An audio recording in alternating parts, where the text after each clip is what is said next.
자, 한 주간의 이슈를 다양한 시선으로 풀어봅니다. 시사건건 시작합니다. 반갑습니다. 안녕하세요.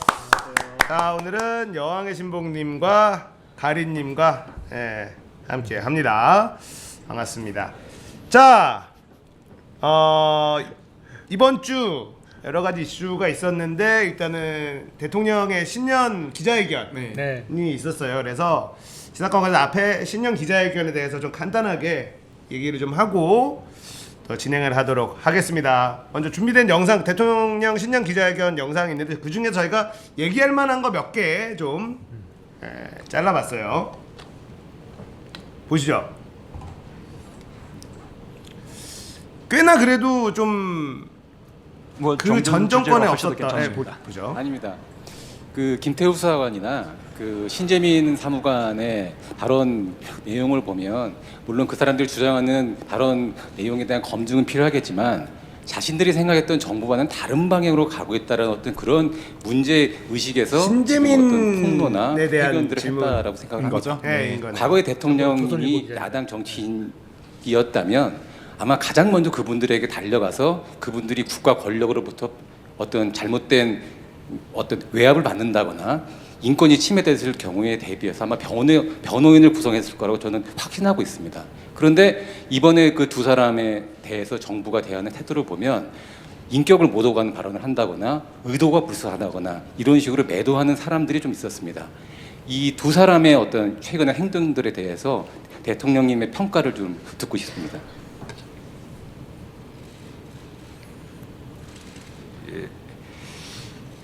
일단 이제 김태우 행정관이 속해 있던 특감반을 생각하면 그 특감반은 그 민간인을 사찰하는 것이 임무가 아닙니다.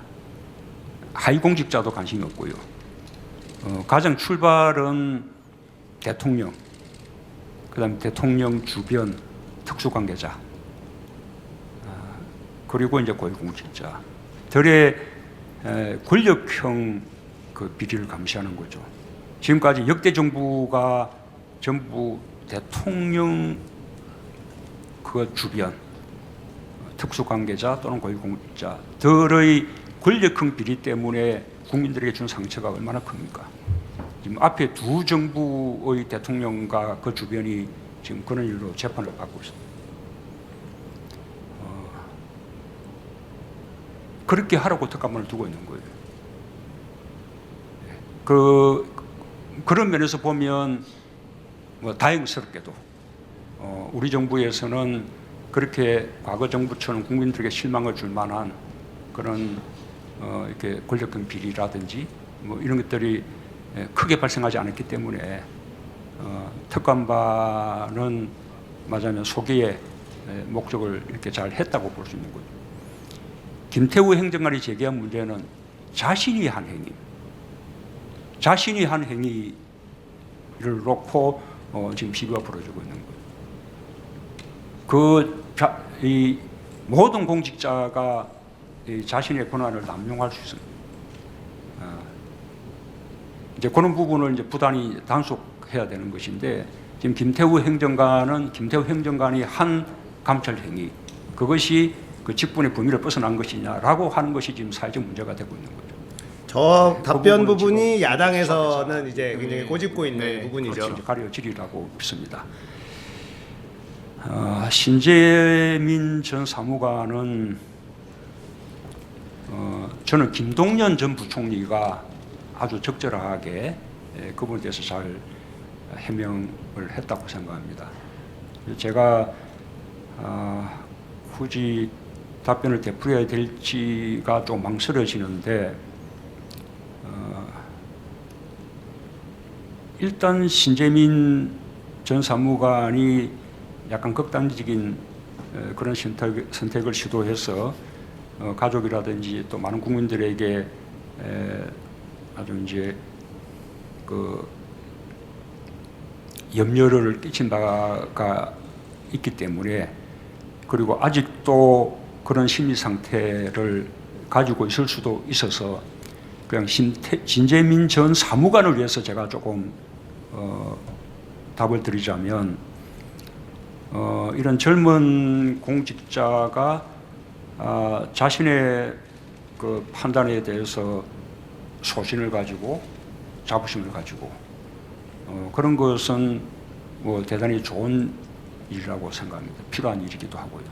저 멘트가 제일 그다음에 또 그런 또 인상 젊은 깊었던 것 같아요. 이 실무자들의 소신 이런 것에 대해서도 귀 기울여서 들어주고 하는 공직 문화 속의 어떤 소통 이런 것이 강화되어야 한다는 생각도 하고요. 그러나 신재민 사무관의 문제 제기는 자기가 경험한 자기가 보는 그 좁은 세계 속의 일을 가지고 문제가 있다라고 판단을 한 것입니다.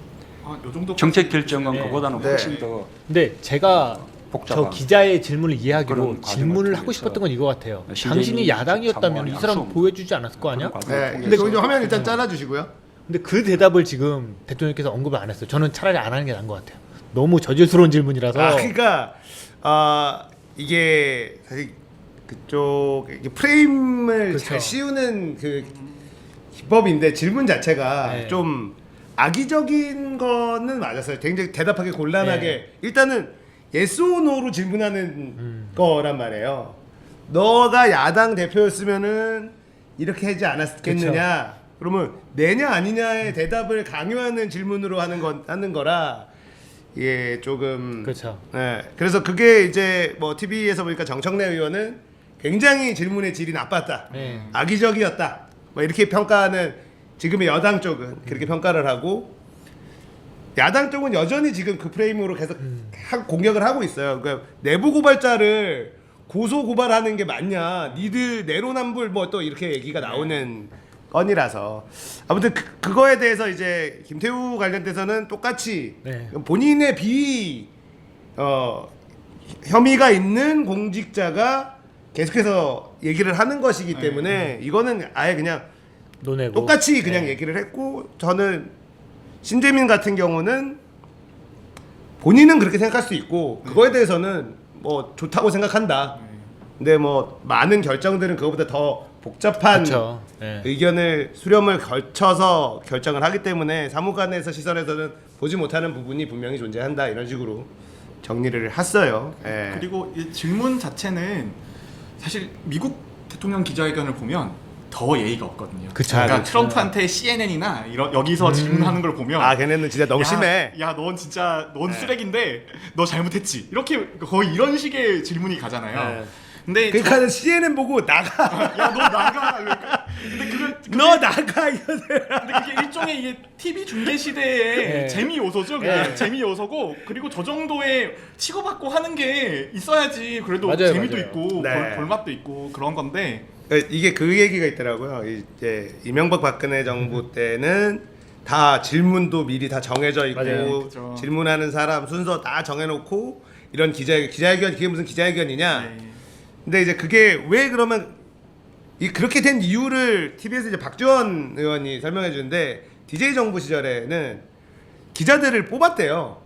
청와대 단을 예. 구성한 거죠. 근데 네. 그거를 기자들끼리 기자들끼리 해서 몇 명 이상 이렇게 너무 와르르 해가지고 그쵸. 정신없게 하진 말고 뭐 몇 명 정도를 해서 기자들끼리 제비 뽑기를 해서 그렇죠. 그러면 이제 질문이 서로 안 겹치게 소수의 네. 인원으로 이렇게 질문이 안 겹치게 이렇게 스스로 이제 정리를 네. 자기들끼리 모여서 정리를 이렇게 한 거예요. 이제 그게 쌓이다 보니까 점점점 정해지는 거야 그냥. 그렇죠. 예, 그게 자연스럽게 기자들끼리 이렇게 정하다가 이제 청와대하고 이제 왜냐면 질문지가 청와대로만 안 넘어가면 되는데 네. 이렇게 넘어가는 순간 이제 짜고 치는 고스톱처럼 됐는데 이번에는 아예 그런 거를 안 해버렸다는 거죠. 근데 제가 요즘에 문재인 대통령님이 하시는 게 되게 마음에 별로 안 들어요. 저는 솔직히 별로 마음에 안 드는데 지금 네. 정부에서 내는 정책들 아니 뭐 다 마음에 안 들어요. 다 네. 마음에 안 드는데 근데 신재민 사무관 관련 언급은 네. 정말 좋았던 것 같아요. 네. 근데 딴 건 진짜 마음에 안 드는데 네. 요 언급은 그냥 젊게 공무원을 준비하는 이 젊은 세대 공무원들 정책직을 하는 사람들한테는 되게 새겨 들을 만한 네. 일인 것 같은 그쵸? 거거든요. 근데 신재민 사무관 저희 친구의 친구 아닌가요? 따지고 보면 지인이잖아 지인. 지인이죠. 어떻게 보면 지인이잖아요 저희. 지인인데 저 지인이고 그거 보니까 저랑 학교 같은 학번이에요. 같은 학번이에요. 그래요? 같은 학번이고 그 다음에 저희 뭐 커뮤니티 고대 커뮤니티 유저시더라고요. 네. 그래서 근데 그 제가 기재부에 끈아풀들이 몇 명 있거든요. 네. 끈아풀이라고 말하면 그분한테 너무 실례긴 하지만 저랑 어릴 때부터 친하게 지내던 사무관들이 몇 명 있어요. 네. 근데 그 중에 2명이 동기예요. 네. 스티네미 사무관이랑 동기예요. 네. 동기여서 이제 거기에서의 평판을 이제 무례하지만 물어봤어요. 네. 무례하지만 물어봤더니 근데 되게 평범한, 그러니까 사무관 시절에는 그렇게 별날 거 없고 모난 거 없는 평범한 사람이었다라고 하더라고요. 네. 근데 그런 분이 이제 지금 나와서 하는 걸 보면 정말 자기가 경험했던 좁은 현실이 좌절이 되었을 때 그 사람들이 어떻게 반응을 하냐의 차이인 것 같지. 근데 저는 뭐 그게 뭐 아예 죽을 죄 증거는 아니잖아요. 그렇죠. 그렇게 그러니까 지금도 걸리는 게 그 내부 문건을 그 외부로 유출한 그거 말고는 사실 없잖아요. 네. 이제 그게 법적으로 처벌을 받아야 되는 영역은 그거 하나인데. 그렇죠. 근데 저는 개인적으로 그런 생각이 들어요. 지금 기재부에서는 신재민 때문에 폭탄이 자꾸 터지니까 난리 났죠. 엄청 네. 스트레스 받을 것 같다. 아, 스트레스 받을 것 같죠? 네. 더한 일도 많아요. 아 그래요? 이 정도면 그냥 그 사람들도 술자리에서 힘들다 뭐 그 이 정도지. 정도예요? 정말 직접적으로 관련된 몇 명이랑 감사관실 사람들 몇 명 말고는 그냥 뭐 하던 일 하시는 거죠. 바쁘잖아요. 또 그렇죠? 워낙에 일이 많으니까 네, 기재부가 다 붙여요. 다 네. 붙이고 네. 그래서 이제 제가 여기 그 주제 중에 공무원의 조건이라고 제가 예고를 해드린 게 있었는데 제 예전에 그 중앙정부 5급 특채 사무관 지망이었어요. 지망이었고 이게 보건복지부는 의사를 특채로 5급을 뽑아가거든요. 1년에 2명에서 3명 정도. 근데 대부분 이제 저 정도 되면은 그냥 할 수 있어요. 할 수 있어서 제가 군의관 끝나고 뭘 할까 고민을 하다가 5급 사무관 들어가려고 좀 준비를 했죠. 준비를 해서 근데 제 준비가 뭐냐면 그러니까 제가 일할 수 있는 마음의 준비. 내가 거기에서 그 돈 받고 그렇게 열심히 세상을 위해 살 수 있을 거냐. 일단은 돈이 짜니까 개짜요. 지금 저보다 조금 더 짜요. 근데 지금 저도 5급이랑 크게 차이가 안 나는 돈을 받고 있어요.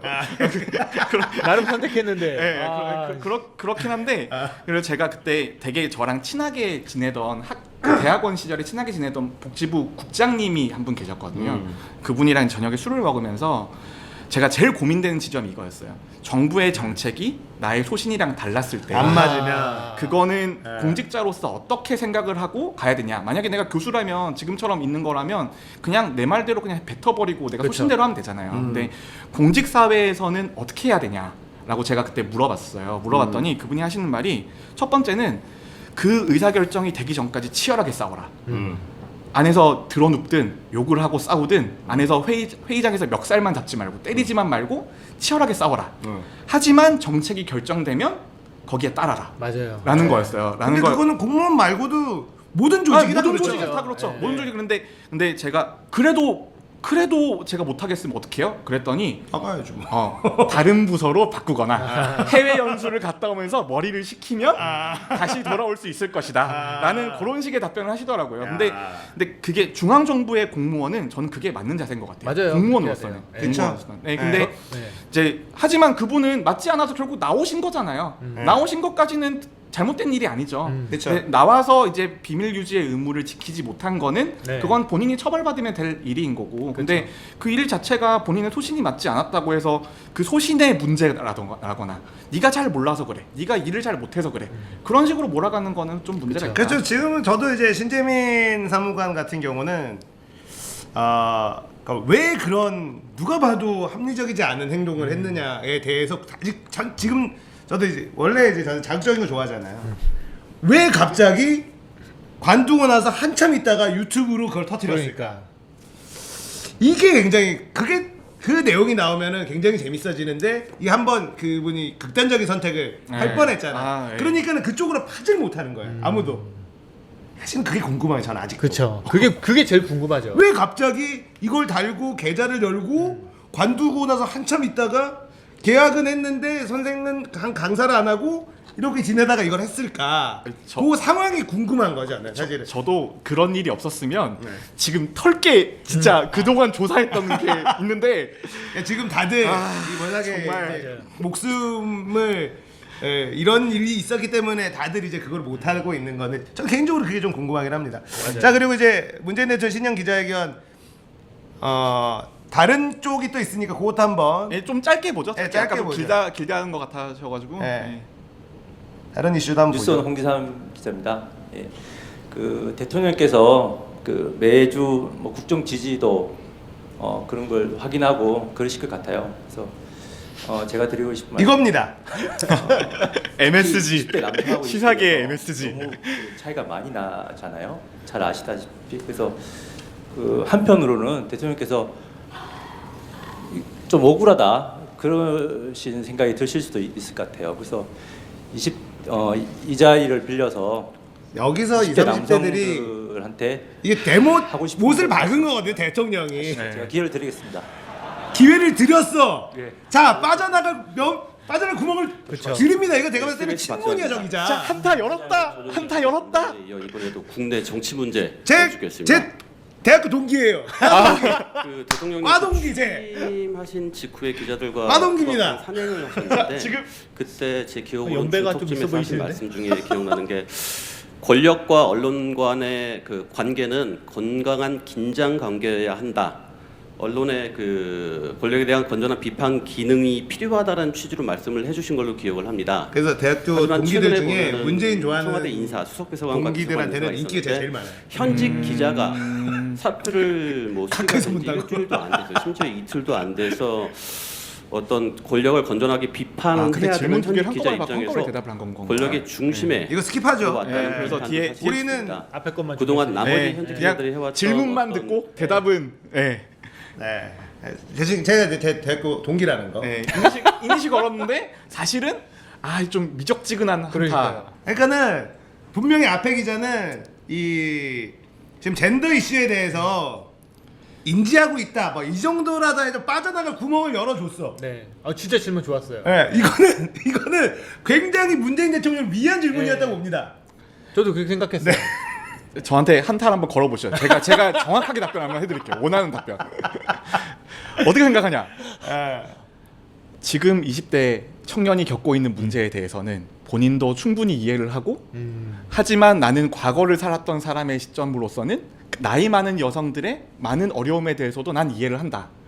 하지만 우리의 정부의 모토는 과정은 공정하고 결과도 평등한 것이 우리의 정부의 원칙인데 그 원칙에 어긋나지 않는 선에서 20대 남성의 요구도 잘 반영될 수 있는 방법을 찾아보겠다. 이렇게 대답을 하면 한타 깔끔하게 끝나고 다음에 저는 그냥 딴 것도 아니고 그냥 네. 정부도 지금 인지하고 그렇습니다. 있다. 네. 고민하는 중이다. 네. 이 정도로만 얘기했어도 됐어. 이렇게 말하면 되는 거예요. 이렇게 말하면 이러면 되는데 됐는데 근데 어디 대답 있는데 좀 찾았으면 그 부분만 짧게 보죠. 너무 그 20, 30, 20대 남성의 그 분노가 다 좋다가 뭐 그럭저럭 다 좋다가 네. 어 근데 조 한마디만 했어도 사실 한 4, 5% 네. 정도까지는 반등할 수 있지 않았을까. 근데 제가 문재인 대통령을 한번 옹호를 해보자면 어떻게 보면 저게 본인 스타일이에요. 그렇죠. 그러니까, 본인의 예. 인식인 거예요. 그리고 본인의 인식. 두 번째로 아직 밑에서 엄청나게 싸우고 있지 않을까. 그렇게 저는 추측을 해보고 있어요. 그 내부에서. 저는 모르는 것 같아요. 그냥 그냥 예, 그냥 왜냐면 위험성을 최대한 잘 옹호를 몰라. 해보자면. 제가 네. 옹호는 아니고 문재인 대통령의 빙의에서 내가 네. 문재인이라면 지금 사실은 20대 30대의 젠더 이슈는 문재인 대통령까지 올라오지 않는 이슈예요. 일단 첫 번째 미국 북한이에요. 문재인은. 그렇죠. 그다음에 경제. 이 세 개만 이거는 뭐냐면 본인이 직접 필드에 뛰어야 되는 영역이고 네. 나머지는 다 장관급에서 알아서 해야 되는 영역인데 20, 30대의 젠더 이슈는 장관선에서 해결해야지 그쵸. 대통령까지 머리를 싸매고 고민해야 될 영역이 아닌 거죠. 맞아요. 그러니까 아니죠, 사실. 이게 안 올라오니까 그렇게 큰 문제라고 생각하지 않는다. 그렇죠. 이렇게 대답을 하는 거죠. 그게 우리나라가 이때까지 이 20대 젊은이를 다뤄온 방식이라는 맞아요, 거예요. 맞아요. 제가 군인권을 위해서 일을 하고 있지 않겠습니까? 그래서 아직까지 군인 월급이 그 모양 그 꼴인 거고 네. 그 다음에 아직도 군인들이 그 좁은 침상형에서 자고 있는 거예요. 답변 한번 보죠. 예, 마지막으로 우리 주제줄에 우리 하고 함께 답을 하고 마치겠습니다. 예. 네, 대통령 감사합니다. 머니투데이 김성희 기자입니다. 질문이 한 타임 아까 더 저희가 있네요. 시작하기 전에 기다릴 때 음악이 말하는 대로 생각한 대로. 네. 아, 네. 넘어가죠? 네, 네. 넘어갑시다. 시간이 없으니까. 아, 네. 아, 네네. 네. 그리고 원래 젠더 이슈가 나오면 저는 항상 빠지거나 네네. 말을 잘 안 하거나 그래서 제가 제 방송 나온 거는 다 챙겨 보거든요. 다시. 자기 남 것만 남 봐. 남 남의 거안 보는 시간이 없어요. 그래서 얼마 전에 저희 미팅 갔는데 네. 제가 존모만님이랑 그 카스맨님 얼굴을 못 알아봤어요. 옆에 아니, 누구시냐고. 전혀 모르더라고요. 혹시 옆에 분 누구시냐고. 그래서 저 이때까지 방송했던 분은 다 아는데 그래서 너무 죄송하더라고요. 그래서 제가 항상 보니까 저 새끼 저거 또 빼네. 이런 식의 반응이 있더라고요. 네. 그래서 제가 오늘은 슬라이드로 좀 준비를 했어요. 네. 슬라이드랑 아까 제가 젠더 이슈에 대한 거 PDF 잠깐 좀 해주실까요? 아, 젠더 이슈 준비하셨군요. 아, 시사건건 유튜브 페이지가 구독자 수가 4,000명이 넘어가는 데는 젠더 이슈 위에는 없습니다. 아, 그렇죠. 젠더 이슈와 황교익 두 분.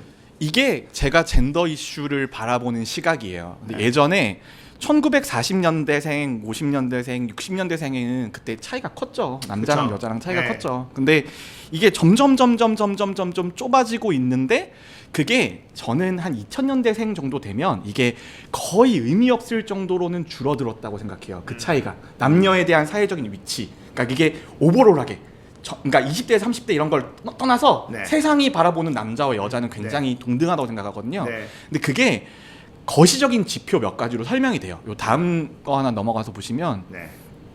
이거는 성비거든요. 네.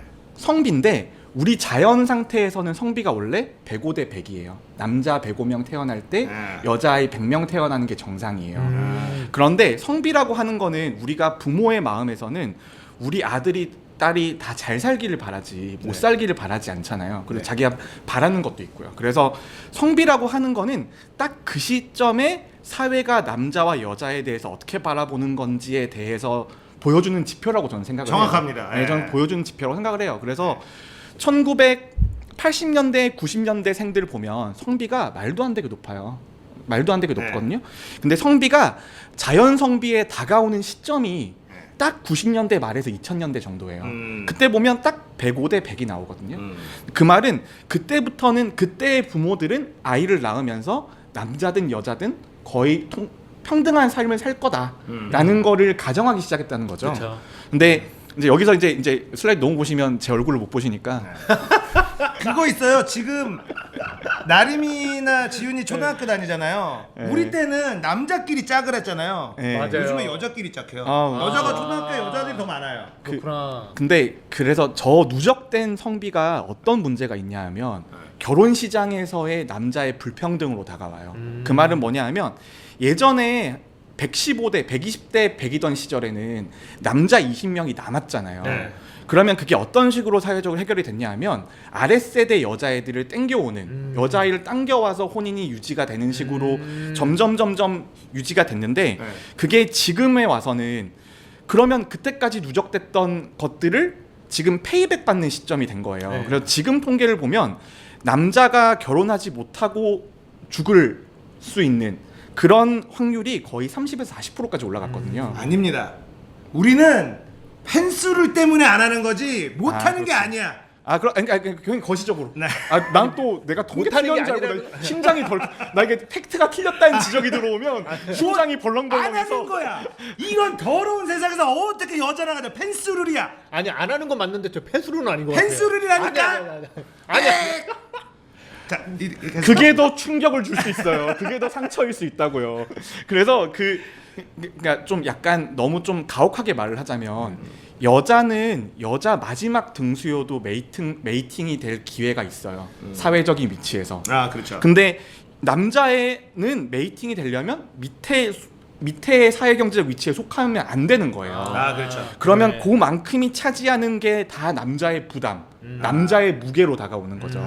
그리고 시장에서 지금 결혼 시장에서는 나랑 똑같은 정도의 조건이라고 봐도 똑같은 조건이 아닌 거예요. 그쵸. 여자가 더 유리해요. 맞아요. 여자가 더 유리해요. 네. 그게 지금 현상으로 반영이 되는 거라고 저는 생각을 하고 근데 지금 그래서 남자 여자가 역전이 됐냐? 사회적으로 역전이 됐냐? 라는 걸 보면 저는 아직까지 조금 더 지켜봐야 된다라는 주의여서 제가 항상 너무 조심스럽게 말씀드렸던 거예요. 그러니까 저는 이건 있어요. 이거는 어떤 통계도 아니고요. 네. 아주 지금 개인적인 경험입니다. 딸을 선호해요.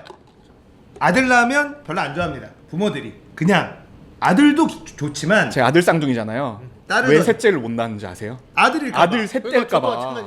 아들 그리고 셋째면 셋째 아들 무슨 잘못이야? 형이 둘이야. 날 딸이 때부터. 둘이고 딸이 셋이어도 딸이 둘이면 셋째를 한번 도전을 해봐요. 아들이면 좋고 딸이어도 좋아. 근데 아들 둘이면 셋째 도전을 잘 못해. 아들 셋이면 도전을 저도 안 하는 거죠. 못 하는 게 아니고 안 하는 거죠. 자 이게 뭐냐면 제가 그 제 지인들 중에 아들을 낳은 사람하고 딸을 낳은 사람하고 첫째로. 예, 예. 물어봤어요. 딱 나왔을 때 기분이 어떠냐? 어땠냐? 아들을 낳는 순간 아 얘도 커서 군대를 가구나 이런 생각이 들었대요. 딸을 더 원하는 이유는 딸이 아들보다는 살기가 세상이 좀 더 편한 것 같다. 부모의 막연한 느낌이라는 거. 이거는 통계도 아니고 예. 어떤 과학적인 근거도 없습니다. 근데 제가 아는. 저는 오히려 반대였거든요. 제 아들을 낳는데 저는 근데 이런 거 없이 그냥 아이가 잘 나오니까 너무 좋았어요. 그리고 두 번째로 좀 키워보니까 섹시가 한 말인데 자기는 솔직히 딸도 어느 정도 원했는데 아들 키워보니까 아들 있으니까 듬직해. 이건 있거든요. 잠깐이에요 그 아니 듬직한 그렇긴 한데 물론 그거는 얘 층간 소음 개쩔어 진짜. 우리 집 지금 아랫집한테 미치겠어 나도 지금. 그래도 층간 소음이 진짜. 우리 애들은 요즘 집에서 숨차요. 집에서. 듬직한 게 언제냐면 장례식 할 때 아들 있고 없고 차이가 있어요. 장례식 맞아요, 같은 맞아요, 거 할 맞아요. 때 근데 요즘은 사위가 다 해줘. 그래 아들놈 낳아봐야 아버지를 계승하겠습니다. 이딴 소리 나고 칼빵 놓고. 이게 정말 아들이 필요할 때는 정말 인생에 몇 번 있을 때 여자가 나서는 것보다 남자가 나서는 게 전체적으로 좀 그리고 있어 보이고 있어 예. 보이는 게 아니라 그래야지 나머지 사람들이 좀 편해지는 그리고 예. 막 바쁘게 움직여야 되는데 그냥 앞에 서 있기만 하면 되는 거예요. 얼굴 마담으로. 맞아. 그럴 때는 남자가 필요해. 근데 그 외적으로는 별 필요가 없어요. 돈을 벌어주는 거 말고는.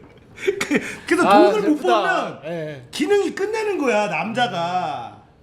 그런 세상이니까 아들 낳는 것보다 딸 낳는 게 마음이 더 가벼운 거지 부모 입장에서도.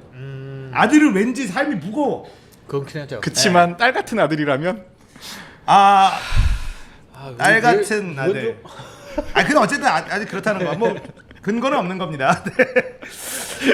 자 그리고 문제는 신년 기자회견 요 질문만 잠깐 보죠. 네. 네, 짧게 질문만 보겠습니다. 어디 이슈됐었던 거. 예, 그 저 뭐 예. 아니 거기 가셨어요? 예. 뒤에도 계시네요. 예.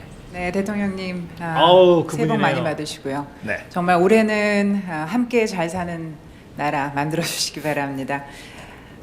오늘 그 기자회견문 그 모두 발언을 보면은 그 혁신 성장, 네, 공정 상당히 경제를 통해서 풀메이크업이시다. 성장을 지속시키겠다. 네, 저희도 개천에서 조회수를 위해서 용이 나오는 사회를 이 장면이 필요해. 만들겠다. 이렇게 말씀을 하셨습니다. 저희도 하지만 한번 실질적으로 그 여론이 아, 굉장히 민경욱이었구나. 냉랭하다는 예. 거 또 그 대통령께서 알고 계실 겁니다. 현실 경제가 굉장히 얼어붙어 있습니다. 국민들이 많이 이거를 힘들어하고 썸네일로. 있습니다. 그 희망을 버린 건 아니지만 미래에 대한 불안감이 굉장합니다. 그 대통령께서 계속해서 이와 관련해서 엄중하게 바라보고 있다 이렇게 강조를 하시고 계셨는데요. 그럼에도 이 대통령께서 현 정책에 대해서 그 기조를 바꾸시지 않고 변화를 갖지 않으시는 일단은 그런 그 이유에 대해서 기자인데 말을 더럽게 못해요. 그러니까. 어디에서 나오는 것인지 떨렸나? 그 근거는 무엇인지 좀 떨리죠. 단도직입적으로 여쭙겠습니다. 지금 잘 뜰 수 있는 기회인데. 네, 경기방송의 김예령 기자님이십니다. 네. 예, 그 네, 여기까지 보시죠. 네. 그러니까 근거 없는 자신감이 어디서 나오는 거냐 이거예요. 네. 요약하면 그거를 저렇게 길게 했는데 비문이 너무 많어 그러니까. 앞에. 뭐라고 한지를 그러니까 우리가 내가 저 기자의 질문을 보고 일단 잘못 한글화된 게임을 플레이하는 느낌. 번역이 잘못돼 있다. 그러니까 아니 한글화인데 무슨 말인지 예. 내가 한글을 읽고 있는데 내용이 이해가 하나도 안 되는 거 있잖아요. 페어가 가족이 되었다. 뭐 이런 거죠. 이게 한글화된 게임인데 이게 한글을 내가 다 읽었어. 근데 플레이를 하면서 내가 이제 뭘 읽은 거지? 라는 생각이 드는 약간 그런 느낌이 좀 들었고 그래서 이제 제가 질문을 정리해드립니다. 네. 경제정책이 안 좋은데 계속 밀어붙이는 그 근거 없는 자신감은 어디서 나오는 거냐? 이 네. 얘기예요. 유저 한글화 하신 거죠? 유저가 직접 이게 제가 하신 거죠? 저게 이제 공식 한글하고 제가 유저 한글화 해드린 거예요. 네. 네.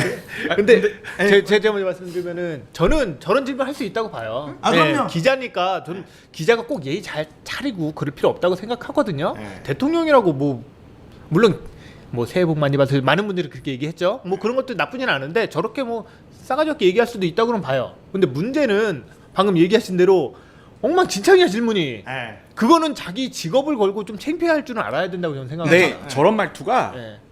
타겟에 먹히는 거죠. 저는 그렇긴 한데, 일단은 예. 저거 가지고 막 이슈가 되는 걸 보고 봤는데 뭐 저는 저게 그렇게 싸가지 없다고도 잘 안 느껴졌어요. 네. 그냥 말을 더럽게 못한다. 아니 기자면은 질문지를 어디서 요약은 했을 거 아니에요. 네. 근데 요약한 게 저 정도면 저 사람이 쓴 기사를 한번 읽어보고 싶어요. 근데 신재민 사무관이 아니고 저 기자분이 진짜 진정한 설계자죠. 굉장한, 그러니까 자기가 나름의 저 질문을 하기 위한 배경과 그런 것들을 다 이해를 해보면 저기는 이제 타겟 시청자층이 있는 사람이고 이제 메이저가 되고 싶어 하는 그래요. 사람인 맞아요, 거잖아요. 맞아요. 근데 네. 질문 자체는 충분히 왜 지금의 그 소득주도 성장의 기조를 유지를 하고 계시냐, 그렇죠. 그리고 이게- 그거에 대한 근거가 무엇이냐, 뭐 그런 거니까. 아니 그러니까 근거를 물어본 게 아니라 근거 없는 자신감이 어디서 나오냐예요. 아 그렇죠. 그러니까 이게 그 근거가 뭐냐고 이거를 구체적인 물어본 게 아니라 너의 근거 없는 자신감은 도대체 어디서 나오는 거냐 이거예요. 얘 질문이. 아니 저 이거를 기자도 아무리- 수첩에 적어놨을걸요? 아무리 아, 내가 준비해야지 보면서, 준비해야지. 아무리 좋게 유저 한글화를 한다고 해도 근거는 어디냐로 갈 수가 없어요. 아, 그렇죠. 근데 저만 해도 여기 나올 때 무슨 드립 어디에 뭐 치겠다 생각 다 하고 나오는데 저 정도 위치에 가는 기자가 그런 생각 없이 그냥 설계 없이 가겠어요? 근데 설계 일단 다 하고 가는 거지. 저분이 굉장히 자기 소개도 안 하고 그쵸. 질문 자체도 굉장히 예의가 없었다 이러면서 그분의 이제 신상을 이제 네. 저 기자가 어떤 사람이지 그랬는데 나경원과 민경원한테 굉장히 호의적으로 그쵸. 뭐 트위터를 쓰고 이런 게 저 나오면서 경인일보 누굽니다 이러면서 예.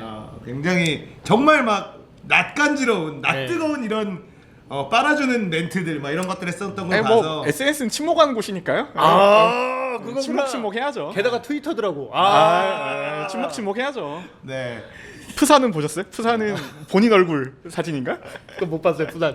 그리고 제가 마지막으로 드리고 싶은 게 많은 분들이 외신 기자들의 질문은 굉장히 격이 높은데 외신 기자들은 네. 근데 외신 기자는 주로 북한 얘기를 물어보니까 그럼 여기 약간 네. 거대 담론이잖아요. 그렇죠. 아 그리고 멋있는 영어 발음으로 영어를 하니까 근데 질문 해석에서 그냥 우리가 유저 한거라 하면 너 북한한테 어떻게 할 거야? 뭐 근데 이거 영어로 하니까 그런 거죠. 그게 아니라 거기는 자기네 나라가 정말 궁금해하는 걸 물어. 일본 그렇죠. 기자도 어떻게 보면은 우리나라 입장에선 짜증 날 수 있는 질문이지만 정말 지네들이 궁금해하는 걸 아니 물어보거든요. 무슨 최저임금이 8,000원이면 어떻고 9,000원 이런 거 궁금한 게 아니야. 그러니까 예. 북한하고 어떻게 될 거고 미국하고 어떻게 비핵화가 어떻게 될 거면 예. 어떤 프로세스로 진행할 거냐 이게 이런 거는 이제 전 세계에 영향을 끼칠 수 있는 그렇죠. 이슈니까 그거를 영어로 거대 담론을 영어로 평화 피스와 영어와 거대 담론이니까 멋있어 보이지. 백인이 딱 영어 이러면 그리고 이정재 발언 아닙니까 지금? 맞아요.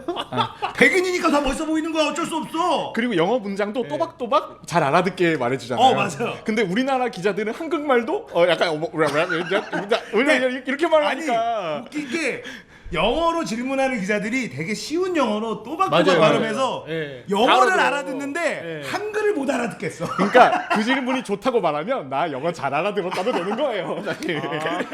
아니 정말 쉬운 영어로 이 외국인이 질문을 하는데 한 70%를 알아듣겠더라고요. 네. 그 워싱턴 포스트 기자. 한 네. 70%를 알아듣겠는데 한국 기자가 하는 거는 한 번 더 들어봐야 될 거 아니야. 못 알아듣겠어. 그러니까 앞에 이거 문제 이거 쳐주죠 질문. 그러니까 그래서 굉장히 좀 재미있었어요. 그리고 정말 네. 그 대본 없이 근데 이렇게 했었고. 이런 게 민주주의 해상 아닐까? 네, 맞아요. 이렇게 그러니까- 치고받고 싸워야 재밌죠. 맞아요. 민주주의는 원래 시끄러운 거고 네, 다 그리고 똑같으면. 저는 뭐 그 여기자 경인일보 기자가 뭐 예의가 없었다 이런 거에 대해서는 별로 그거는 사실은 별로 까고 싶은 내용은 아니고 기자는 원래 싸가지 없어야죠. 그냥 우리 김 기자님 계시잖아요. 그분 눈으로 얘기하잖아. 그 김 기자가 싸가지가 없다. 아니 기자는 싸가지 없어도 돼요. 저는 그렇게 생각해요. 네. 자 일단 이렇게 해서 문재인 대통령 신년 기자회견 조금 봤습니다. 이게 일단 뭐 신재민, 김태우에 대한 이야기 조금 봤고 그다음에 젠더 이슈에 대해서 얘기했을 때 20, 30대들이 굉장히 좌절할 수밖에 없는 그런 실망스러운 대답이 나왔고 그다음에 이제 이거는 조회수를 위해서 경인이 썸네일은 그걸로 좀 질문하는 거 이렇게 한 거. 딱 여기. 썸네일 그거 해주고 제목을 예의 없는 기자? 그렇죠.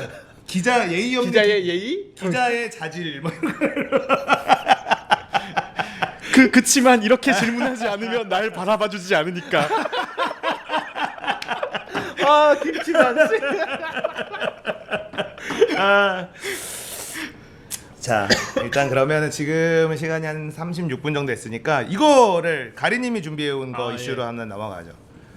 국민은행 파업으로 보는 파업 다시 보기.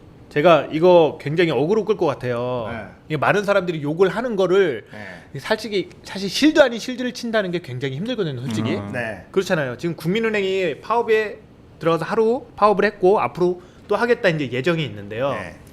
이 파업을 하자고 했을 때 많은 사람들이 다 욕을 해요. 니네 돈 많이 받잖아. 연봉 많이 받잖아. 네. 니네 연봉 많이 받고 솔직히 일하는 기간도 그렇게 그러니까 근무 시간도 많지도 않으면서 네. 뭐가 불만이야? 나 이렇게 힘든데. 네. 나 연봉 얼만데. 나 몇 년 일하다가 잘려야 되는데. 라고 말을 많이 하잖아요. 네. 그거에 대해서 솔직히 조금 저는 제가 좀 약간 전에도 말씀드렸지만 반골 기질이 있어서 남들이 다 이렇게 가면은 저는 싫어요. 그러니까 일단은 네. 국민은행 파업 저도 이제 사실 들여다보질 않았어요. 이게 네네. 저랑 이렇게 와닿는 일이 아니고 그쵸. 사실은 이게 국민은행이 파업을 해? 뭐 지들끼리 뭔가 안 맞나 보다 이렇게 생각을 해서 네. 이게 우리가 같이 분노해줄 만한 이슈는 아니다는 그쵸. 건 확실하죠. 왜냐면 돈 많이 받는 사람들의 파업을 네. 하는 거니까 우리 같이 분노해주고 이 사람들한테 힘을 실어주는 여론을 만들어줄 필요성은 못 느끼는 건 사실이죠. 맞아요. 그것도 그렇고 지금 뭐 택시 기사분들 안타깝게 두 분이나 돌아가셨지만 네. 호응을 못 얻는 거예요. 호응을 네, 그렇게까지 얻을 했는데도 수가 없어요. 호응이 안 네. 되는 것도 정말 좀 신기해요. 이게 우리가 택시 많이 잡아봤잖아요. 그거- 그래서 그래요. 택시 안 잡아보고 운전해보면 알잖아요. 운전도 그렇고 그러니까. 택시 기사는 굉장히 우리가 거기 많이 봤잖아요. 그렇죠. 네. 아무튼 그래서 그렇죠. 거기까지 가면 좀 네, 그렇고 국민은행 제가 그쪽에서, 네. 한번 여러분들도 한번 생각을 해보세요. 내가 국민은행 직원이다. 자, 내가 국민은행 직원입니다. 네. 그런데요. 갑자기 행복해졌어. 네. 내가 국민의 직원이라고? 와, 달력이 김연아 아닌가요? 달력은 김연아. 내가 국민은행 직원이에요. 근데 자, 전체 임직원이요. 한 17,000명 정도 된대요. 그렇게 많아요? 네, 그렇게 된대요. 꽤 근데 되는구나. 노조원이요. 13,700명 정도 된대요. 13,700명이 노조 가입률 노조원인데 굉장히 높은 편이네요. 그 그렇죠. 정도면, 엄청 네. 높은데 이번에 파업 참여한 사람이 그 잠실에서 이제 파업했는데 10,000명이 넘게 모였어요. 그럼 나름대로의 구성원들한테는 그렇죠. 공감대가 많이 형성된 이슈. 네, 노조원의 70% 이상이 참석을 했다는 거 이거 어. 굉장히 높은 겁니다. 그렇죠. 자, 내가 국민은행 직원이에요. 자, 파업을 한대요. 네. 자, 이거 참석을 하면 어떻게 될지 생각을 한번 해보세요. 자, 회사에 좋은 인상 끼칠까요? 아니겠죠. 아니요, 완전 불이익 받아요. 참여하는 것 자체만으로. 자, 두 번째, 국민들이 우리를 어떻게 볼까? 우리는 어떻게 보면 서비스업인데, 금융업 서비스업인데 사람들이 우리를 뭐 어떻게 대할까? 그것까지 생각을 이 사람들이 다 했을 거란 말이에요. 네네. 그렇죠? 그런데도 10,000명이 넘게 모였어요. 그럼 뭘까? 저는 여기서 궁금증이 생긴 거예요. 이렇게 많은 사람들이 모인 이유가 뭐지? 왜? 돈 몇 푼 더 받겠다고? 아니 과몰입하셨다고 해서. 아니야. 과몰입 아니야. 뭐 그런 거 가지고 그래. 아니야. 근데 그래갖고 봤어요. 그러니까 첫 번째는 먼저 돈이 들어가죠. 작년에 2018년도 국민은행에서 돈을 여태까지 제일 많이 벌었어요. 그래서 성과급 우리한테 나눠달라. 300% 이상 달라. 그게 첫 번째였고요. 두 번째로 그 뭐지? 비정규직. 네, 비정규직이 다 정규직화 시켜줬는데 이 사람들이 그동안 비정규직으로 일했던 기간을 25%만 쳐준대요. 사측에서 이거 100% 해달라. 이게 두 번째였고 세 번째로 잠시만요. 호봉제. 그러니까 승진을 어느 정도 못했어. 예를 들어 승진을 해야 되는데 승진을 못했어. 그래도 호봉은 올려달라. 요걸 요구를 한 거예요. 그리고 네 번째가 어디 갔나? 임금 피크제. 어느 정도 올라간 다음에 임금이 딱 동결되는 수준이 있었는데 사측은 요 정도. 근데 노측은 하나 더 1년 정도 더 올려달라 이렇게 요구를 하는 거였어요. 그리고 보면 기타 등등 있는데 자, 그렇죠. 배불러서 이런 얘기가 많이 나와요. 욕심이 크다. 근데 저는 거기서 이렇게 생각이 드는 거예요. 연봉이 많은 사람이면은 이런 거 요구를 하면 안 되나? 라는 생각이 들어요. 옛날에 자 생각을 해보세요. 90년대 91년 92년도 선동열 투수 한번 생각을 해보세요. 투수 선동열 어마어마하게 잘했어요. 방어율이 2점대 이상 안 넘어. 1점대야. 압도적이야. 근데 연봉을 많이 못 올려달라 그래. 왜? 네가 지금 탑이니까. 네가 지금 여기서 탑인데 더 올려달라고?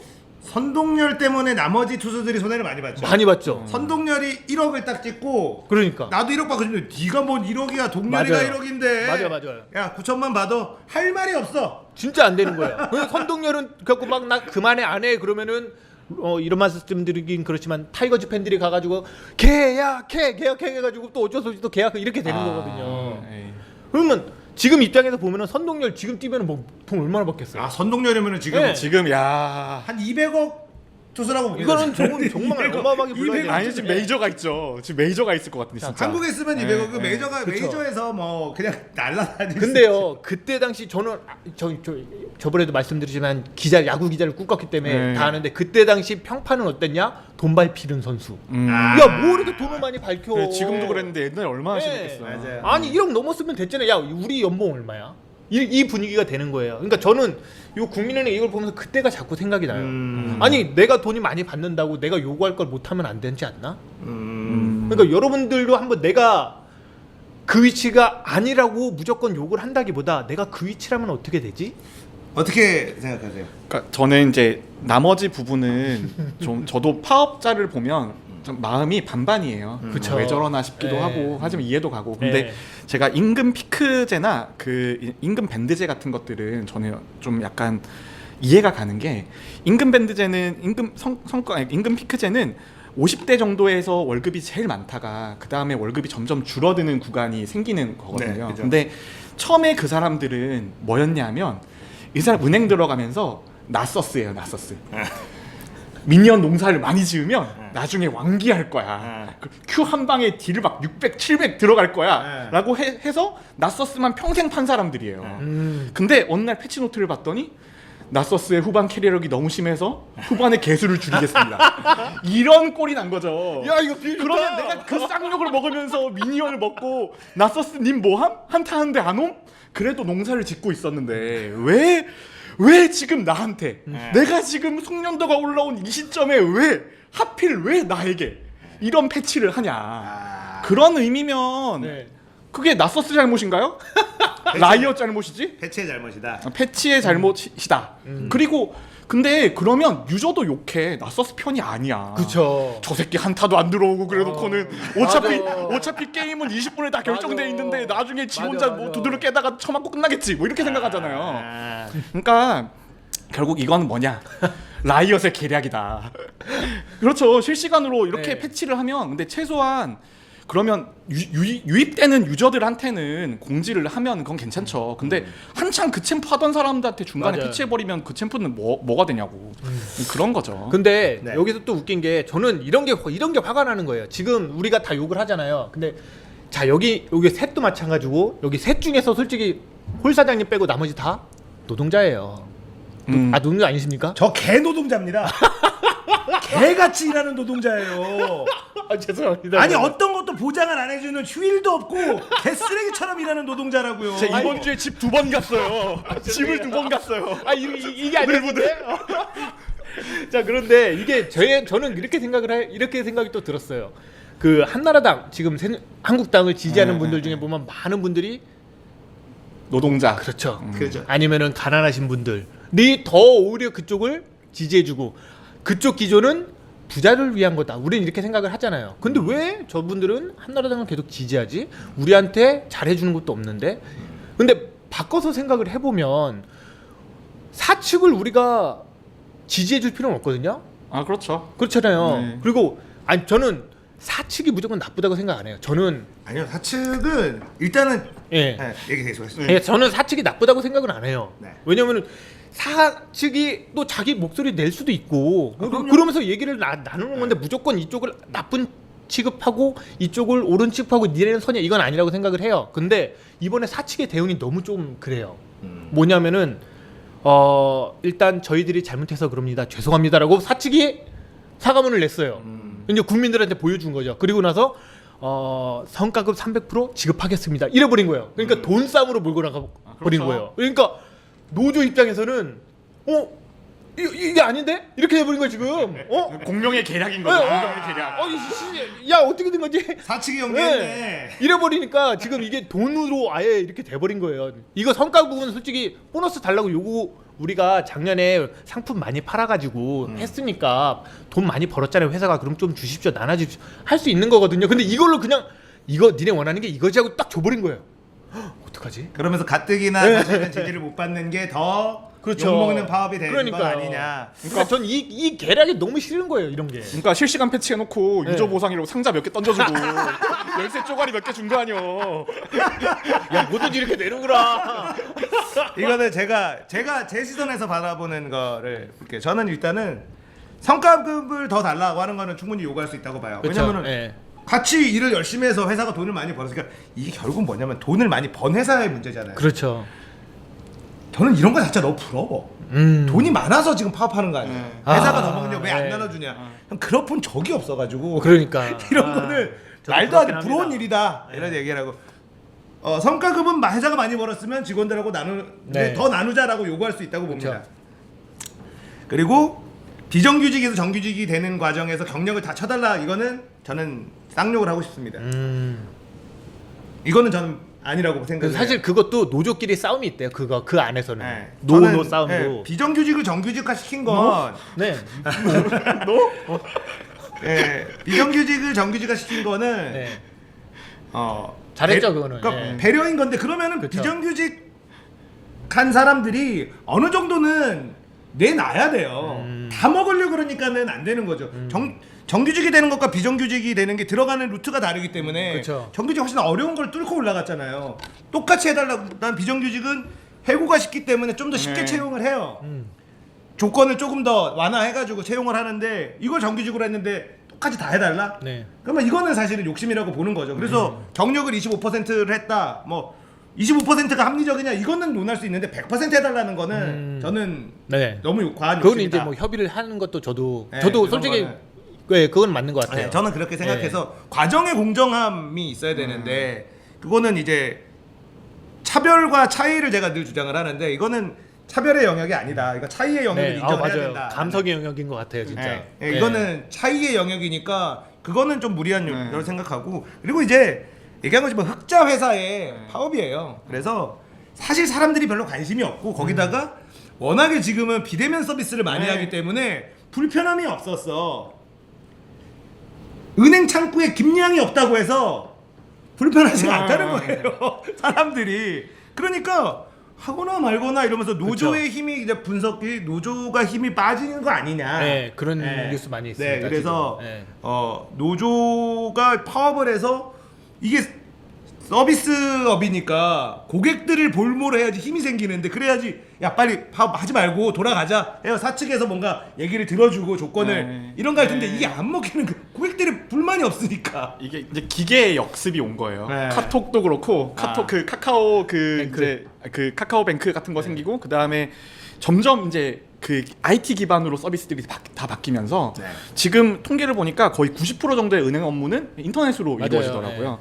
그럼 그 수많은 창구의 사람들은 이제 회사 입장에서는 유지하면 손해인 사람들이 되는 거잖아요. 그 사람들이. 그럼 결국은 그런 사람들이 이제 다 기계랑 IT 서비스로 바꿔가야 되는 시대가 되는 거고 이제 앞으로는 이런 형태의 파업이 더 흔해질 거예요. 근데 왜냐하면 이때까지 바뀌어봐야 맥도날드랑 롯데리아의 그 네. 거기에 그 접수하는 것만 기계로 바뀌었지 정말 사람이 하는 일을 기계로 바꾸진 않았잖아요. 네. 근데 이제 점점 들어가면 이제 뭐 기계의 역습 그 다음에 우리는 정말 할 일 없게 돼버리고 그렇게 되는 거니까 이게 그렇죠. 딱 보면 파업이 싫을 수도 있어요. 그런데 그 파업을 반대했던 파업 자체를 싫어했던 게 나에게 역습이 될 수 있다는 거죠. 그러니까요. 나중에 내 직업 없어지면 네. 보고서 써주는 로봇 나오면 논문 써주는 로봇 나오면 인공지능이 다 써주면 난 도대체 나중에 인터넷 방송해주는 로봇이 나와. 설교해주는 로봇. 설교봇? 아니 그거 인터넷 방송 로봇은 안 나오는 게 걔네들은 진텐이라는 게 없어. 진텐이 혹시 나와야 있죠? 돼요. 혹시 있죠? 위에 눈에 불 반짝반짝 들어오고 그게 풍월량 같은 맛을 낼 수 없다고요. 아 깊은 맛. 그리고 레바 같은 맛을 낼 수가 없어요. 안 돼. 근데 그 말이 진짜 사실이에요. 앞으로 저희 미래가 어떻게 바뀔지 몰라요.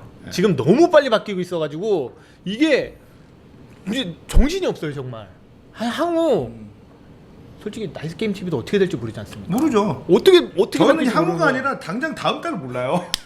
뭘 향후 아니, 이렇게 오늘은 미래를- 사장님한테 질문을 못 하겠어. 미래를 걱정하는 게 아니라 당장 다음 달을 걱정하고 사는데 발끝만 바라보고 살고 좀 있는데 부탁드립니다. 좀 주세요. 죄송해요. 너무 안 되는 집 같잖아요. 저기 미래를 저거. 보면 발끝만 바라보고 살고 있기 때문에 네. 아무튼 뭐 저는 그냥 그렇습니다. 네. 그리고 그 비정규직 얘기하니까 뭐 25% 너무 짠 거지. 이거는 논의할 수 네. 있는데 100%는 과하다. 네. 50%를 쳐줘야 되냐, 뭐 70%를 쳐줘야 되냐. 이거는 사실 논의해 볼 수는 있어요. 근데 100%는 좀 과하다 생각하고. 그리고 저기 뭐죠 페이밴드. 전 그거에 대해서 또 하고 말이 있는 게 이게 공무원도 똑같잖아요. 호봉 그러니까 그 급을 올리지 않고 승진을 못 하는 거야. 네. 승진을 못 하는 데는 이게 국민은행 빼고요 공무원 얘기입니다. 공무원이 승진을 못 하면요 사실 이유가 있어요. 그렇잖아요. 네. 아, 다 이유가 있는 거예요. 모든 조직에서 승진을 못하면 이유가 있죠. 이유 그리고 없이 승진할 그 사장님이 골드인 이유가 있어요. 해보면 같이 해보면. 아 그렇죠. 공무원들 같은 경우는 우리 문화가 엄청 강하단 말이에요. 네. 그래갖고 좀 이 사람이 빠지고 조금 부족하더라도 이렇게 올려주는 문화가 있는데 네. 그 안에서 안 된다면 정말 문제가 있거든. 저는 제가 직접 봤기 때문에 알아요. 같이 같은 계에서 일해갖고 진짜 나이가 저보다 20살이 많은데 진짜 때리고 싶은 적이 한두 번이 아닌 사람이 있었단 말이에요. 네. 그 사람인데도 결국 그 사람도 승진을 해서 5급을 달더라고요. 내가 진짜 열받아 미치는 줄 알았어 진짜. 근데 그게 공무원 문화인데 그게 공무원이죠. 예, 근데 공무원으로 가는. 그게 과연 옳으냐라는 생각은 있어요. 이 사람 올리면 안 되거든요. 제 생각으로는 일을 더럽게 못해. 네. 올리면은 5급이면 아시잖아요. 굉장히 높아요. 연봉 서열제 문제. 그래서 지금 그 경기도에서 이재명 얘기도 사실 네. 타오르는 건데 이재명 시험을 보겠다 그랬잖아요. 고급 공무원 이 승진하는 사람들은. 네. 근데 그거 가지고 막 공무원 노조가 반대하고 막 이랬어요. 근데 알고 봤더니 그 담당 공무원이면 알아야 되는 사안이고 네. 시험 문제를 5개를 알려주고 그 중에 3개인가 2개인가를 보겠다. 이것도 못한다고 그 논술 같은 거를 쓰는 건데. 아 근데 시험 보지 않나요? 아 근데 승진 시험 이런 류는 네. 보는 데도 있고 근데 지방 정부면 거의 안 보죠. 아 지방 정부를 네. 안 보는구나. 그리고 나 몰랐네. 사람이 네. 누워 있으면 아니 앉아 있으면 눕고 싶고 그래요. 눕고 네. 있으면 트위치 그렇구나. 키고 싶고. 그래서 그게 아. 이제 성남시에서 했더니 네. 반응이 좋아서 경기도지사 되고 경기도에서 하겠다라고 했는데 문제는 공무원 노조들이 피켓 들고 반대를 한 거예요. 근데 그 그건 반대 그렇다. 논리가 너무 네. 사람들이 그리고 이게 막 떨어뜨리려는 시험이 아니라 그러니까 이 정도는 알아야 되지 않겠어? 내용을 들여다보면 그 정도니까 뭐 이제 아니 정부 본부 공무원들이 시험 보거든요. 그래갖고 그거에 떨어지면은 굉장히 가슴 아파하고 그런 게 있는데 저 지방직은 없는지 몰랐네요. 근데 이게 네. 그 연봉 서열 연공 서열제 같은 것들은 저는 제조업 시대의 산물이라고 봐요. 예전에는 제조업 할 때는 그래도 오래오래 근무하고 오래오래 있으면 송경공이잖아요. 근데 그쵸. 삽질도 해보면 네, 하던 맞아요. 사람이 삽질을 겁나 잘하거든요. 그러니까 그런 것처럼 있는데 지금은 나이 먹으면 업무 능력이 훨씬 떨어지잖아요, 사실. PPT도 못 만들어, 한글도 맞아요. 못해. 이게 되게 슬픈 현실인데 그쵸. 동물의 한국 보면 늙어가면서 거기 조직에서 막 사자 무리에서 막 이게 이제 절로 나가시고. 막 그런 거 보잖아요. 근데 사람도 똑같아요. 되게 슬프지만 그렇죠. 그게 현실이야. 그렇죠. 근데 암컷들은 늙어도 가치가 있는데 스컷들은 늙으면 가치가 너무 떨어지는 거야. 이제 떨어지기 시작하셨나 봐요? 아직 40대니까 아직 괜찮은데. 그래? 아직 괜찮아요?